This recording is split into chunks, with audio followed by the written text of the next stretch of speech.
How's it going, everyone? Data here, and oh my goodness, what an Eastern Conference final we had here in the 2022 Stanley Cup playoffs between the Lightning and the Rangers. The Lightning won this series in 6 games, and I'm ready to break down every part of it. Were the Lightning just stronger? Were the Rangers gypped out of it? I'm looking forward to diving into the analytics and going into the nitty-gritties of this series.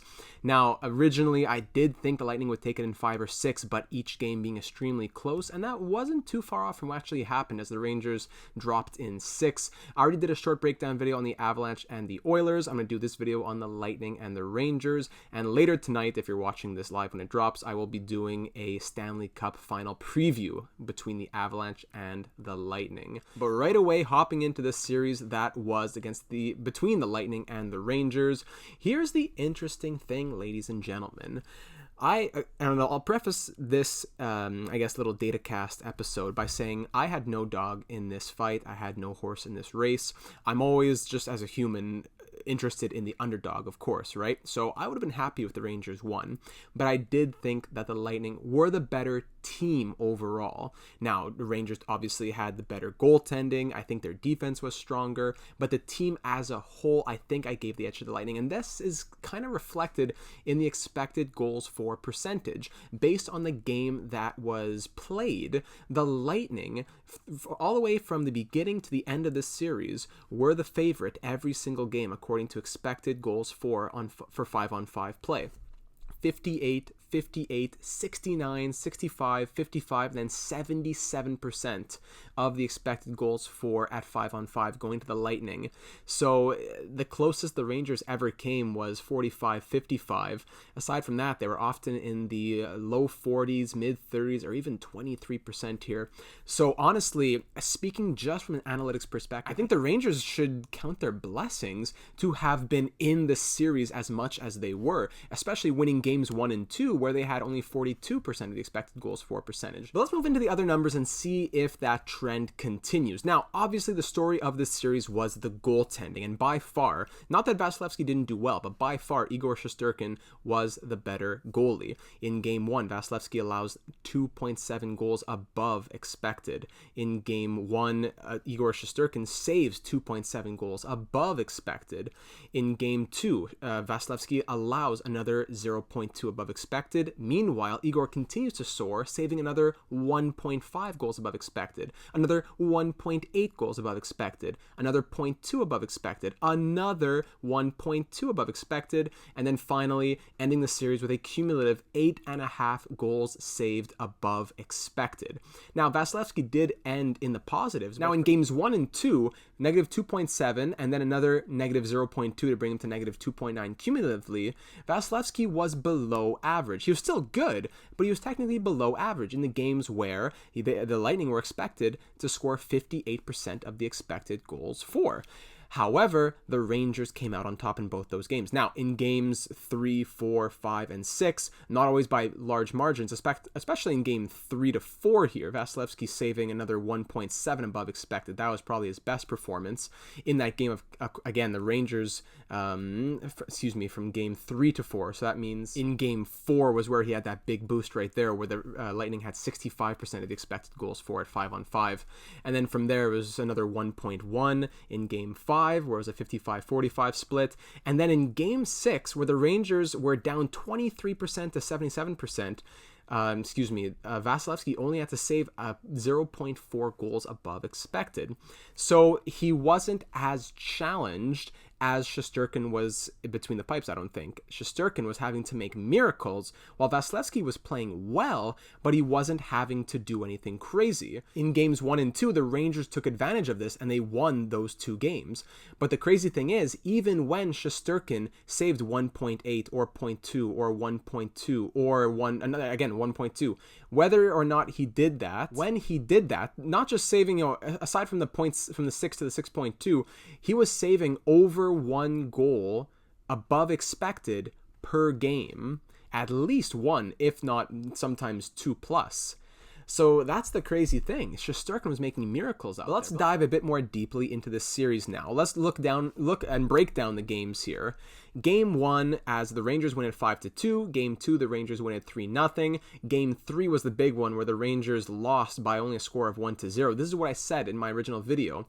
I said I thought each game would be decided by 1, maybe 2 goals. And that's what games 3, 5, and 6 were. Game 4, I don't quite remember, or even games 1, 2, and 4, I don't remember if empty netters were involved in those games, but just to say, it's not like these were the 9-6 blowout type games that we were seeing in the Western Conference. 5-2s only happened once here where a team scored more than 3. So that's the thing. This was the type of series that we were expecting. However, look at the expected goals for. Rangers should have only had 2.2, yet they scored 5. That's Vasilevsky struggling right there, and they pounced on it. The Lightning should have scored 3.1. They only scored 2. Bang, point to Igor. Game number 2, they should have scored 1.6, but they scored 3. Meanwhile, the Lightning should have scored 2.4, but they didn't get any. So according to this right here, the Rangers should have won every game by a large margin. The Rangers were expected to score 2.2 in game 1, but after that in games 2, 3, 4, 5, and 6, they were expected to score between 0.8 and 1.6 goals per game. That's the problem. The offense for the Rangers did not come through. They capitalized on Vasilevsky's mistake by scoring more than they were expected to score, oftentimes, at least in games 1 and 2. But in game 3, 4, 5, 6, where Vasilevsky was coming back to normal, they were not challenging him enough to keep themselves in the series, especially game 3, where the expected were 3.2 to 1.5. They only lost by 1. 2.2 to 1.6, lost by 1. 3.1 to 0.8, only lost by 2. Could have easily lost by 4 or 5 if Igor was not on his game. So I say all this just to highlight how the Rangers, it's sad because I think they could have gotten it. It would have been a great underdog story to see this. It wasn't Vasilevsky that made the difference. I think it was the Rangers scoring not coming through as much as they would have hoped for. Even if they did get the expected goals for, they still would have lost to the other team's expected goals for. And sometimes they would have lost anyways. 1.6, other team scored 2, didn't work out. So I digress though, just to continue saying that I don't think that it came down to the goaltending for the Lightning. For the Lightning, it did not come down to goaltending, although the goaltending did wake up towards the end. And yes, for sure, the guy got back-to-back shutouts here, game 3 and 4. The goaltending was a factor, but just to say for the third time, he wasn't challenged as much as he could have been. Looking at things like the attempts, 50 to 29 here in game 3, 47 to 24 in game 6. That's the crazy thing. Attempts off passes, chances, rush attempts. You can take a look at all these numbers if you are interested in them, but just look at the difference between games 1 and 2 and the rest of the series. For example, carry chances and high danger passes, 10 to 6, 10 to 6, 9 to 5, 9 to 5, 4 to 9, 4 to 9, 3 to 10, 3 to 10, 3 to 3, 3 to 3, 3 to 10, 3 to 10. There was a big difference just from the eye test. Forget the analytics, just the eye test. There was such a big difference between games 1 and 2 and games 3, 4, 5, and 6. And it's interesting that we can actually, you're watching the game and you say, something's just not looking right. Well, here's what wasn't looking right. It's interesting to be able to look at that after the fact. If you want just a little bit of a series breakdown here as a total, expected goals for were 3.3 to 1.8 on average in favor of the Lightning, but they only averaged 2, while the Rangers only averaged 1.8. They got exactly what they were expected to get in total, while the Lightning were getting well below what they were expected to get, negative 1.3. That's where the Rangers had to pounce. They had exactly what they were expected to get, and they were lacking in pretty much every category here. They had 0.4 more high attempts off high danger passes on average, and that's it. The Lightning, not to say that these numbers are bad on the Rangers, but the Lightning were the favorite for in-zone attempts, controlled exit percentage, things like that. At the end of the day, that all adds up. And to see this dominance of the Lightning, yet the Rangers being so close to having beaten the Lightning, that's the very interesting part there. And it's in large part due to Igor. Now, looking at the microstat game score, here are the forwards in the series, and it continues to manifest itself here. 1, 2, 3, 4, 5, 6 of the bottom 7 players in the series were New York Ranger players. Now, of course, you're not expecting the world from Kevin Rooney and Ryan Reeves, but to say Barclay Goodrow, they paid a lot to get him. They were expecting a lot. Ryan Strome, there was a lot on his shoulders as well. He was playing the most 5-on-5 time on ice with Barclay Goodrow. These two right here, out of the bottom 1, 2, 3, 4, 5, 6, 7, 8, 9, out of the bottom 9, these two guys have well above the rest. Maybe not as Tyler Mott 58-61, but you get my point here. Strome and Goodrow were not good enough, for lack of a better term. And you look at the top here, of course, you have Kucherov as your guy, Panarin as your guy on the Rangers. Anthony Cirelli was a beast out there. I don't know if you were watching the series very closely or what, but Anthony Cirelli was a beast. 99 minutes of 5-on-5 time on ice. That's more than Steven Stamkos, more than Andre Palat, more than anyone else pretty much in the series, aside from Nikita Kucherov, correct? Yes. That is correct. Killorn, too, had such a large role. And that goes, 1, 2, 3, 4, 5, 6, 7, 8. 6 of the top 8 players in the series were Tampa Bay Lightning players. Now, the kid line looked good. It looked okay. Heidel, Lafreniere, Kakko scratched in Game 6. Of course, there's that story. Vetrano played well. Kopp wasn't quite what he was in the previous series, but he had a lot of ice time. He did well. There's the offense. Just to put it into numbers, just to show it on paper. This is if you're putting offense, zone entries, forecheck, exits, special teams all together. This is the kind of score they were getting throughout the series. And obviously, some players had better performances on different games, but this is what it averaged out to. Now, on the defense, this is where I think the Rangers excelled the most. 4 of the top 6 defensemen in the series were New York Ranger defensemen. And I said this at the beginning of the series. I said that I liked the New York Rangers top 4/top 6 more. Their top 6 wasn't as good. Braun and Schneider, I gave them a lot of credit. They were... But just to say their top 4 was extremely strong. Yeah, you could say Trouba cost them a game. I forget which game it was where he had those 6 penalty minutes. I think it was game 3. Where Trouba had those 3 minor penalties. Yes, you could say that. But, the loss in this series definitely does not go to Adam Fox. You can say what you will about Jacob Trouba, but he played well throughout the series. Lindgren, Miller, they were all solid. Of course, Hedman and Sergachev are your top guys, but you need your second pair to outduel the other team's second pair. And no matter who it was playing on that second pair, I believe it was often McDonough and Chernak, Lindgren and Miller were outdueling them, and they played a lot of minutes. These guys definitely took a lot of minutes, so hats off to them for taking all those minutes and doing so well with them. But again, just to say, I think the Rangers definitely took the goaltending. The defense, I also give it to them, but the forwards, I don't think they quite came through. Now, again, I'm looking at, just back to Igor again, I'm looking at the numbers.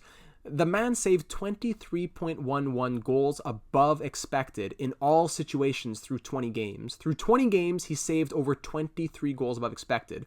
Add 23 goals against to the Rangers, and they would not have been where they were. 17 quality starts and 5 stolen wins. In the playoffs, 4 wins win you a series. The guy had 5 stolen wins. So I don't know, maybe they are, but I don't know if we're quite realizing that this was one of the best goaltending postseasons and even seasons, if you add the regular season, in NHL history. Shesterkin in the second round, despite having 4 losses, had a .933 save percentage and 2.37 goals against average. Vasilevsky, again, he played well, but a .919 save percentage, that could have been enough to do the Lightning in.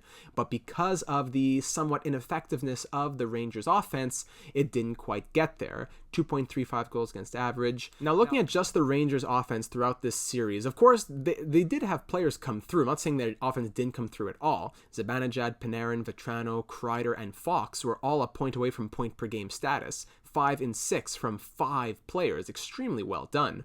Heidel 3 and 6, Kakko 2 and 5 with that healthy scratch. It was, a bit from Alexis Lafreniere, a bit from Andrew Kopp, again from Ryan Strome, absolutely. -2, 0 points in 5 games. That was not helpful at all. Goodrow, I know he's not a big points guy, but no points in 6 games for him. That was the problem right there. That was the problem. And you look at the Lightning, no one is doing 17 points in 5 games like Leon Draisaitl. Yes, you have your stars. Palat, Kucherov, Stamkos were all a point per game, 3 guys above a point per game. But aside from that, no one was like going crazy. Corey Perry had no goals in this series. Brendan Hagel had 1 goal, no assists. Pat Maroon, Nick Paul, all just 1 goal. I know some of these guys are defensemen, but no points from any of these bottom guys. No points from Alex Killorn either. So yes, your top guys are always going to be your top guys. But the depth scoring from the Lightning, which I've praised so much, wasn't really there in the series. And that's not necessarily because of them, more because of Igor. But the Rangers, again, had to take advantage of that, and they didn't quite. Even they weren't peppering Vasilevsky with what he could have been peppered with. They were expected to score 1.8 a game, and that's all they did. They kind of did what was expected. Vasilevsky, below average for a little bit. Yes, they got him in game 1 and 2. But as soon as he started getting a little bit better, not even necessarily way above average, they were starting to not be able to find answers, relying on Shesterkin more and more. And over time, like as I mentioned, 21 goals saved above expected, easily the best performance of the entire playoffs going to Shesterkin. More and more over time, it started to degenerate a bit more until the wheels really fell off in game number 6. So all that to say, yes, the Rangers had their struggles, but what a series it was. What a scare the Lightning got as well. The Rangers fought hard. As John Cooper said in his post-game, like, what respect to be given to that Rangers team. As I said before this series began, I think the winner loses to Colorado no matter who it is. But just to say, it could have been the Rangers. They were not very far away from making it them. They win one of these games, like this game 3 or 4, even game 3 or 5 especially, where they were expected to score 1.5, that would have been enough. Or at least it would have been enough to tie. 1.6 would have been enough if you round up to tie. Man, I feel for them. I really do feel for them. I know there's a lot of Rangers fans out there as well, and you should be proud of your team.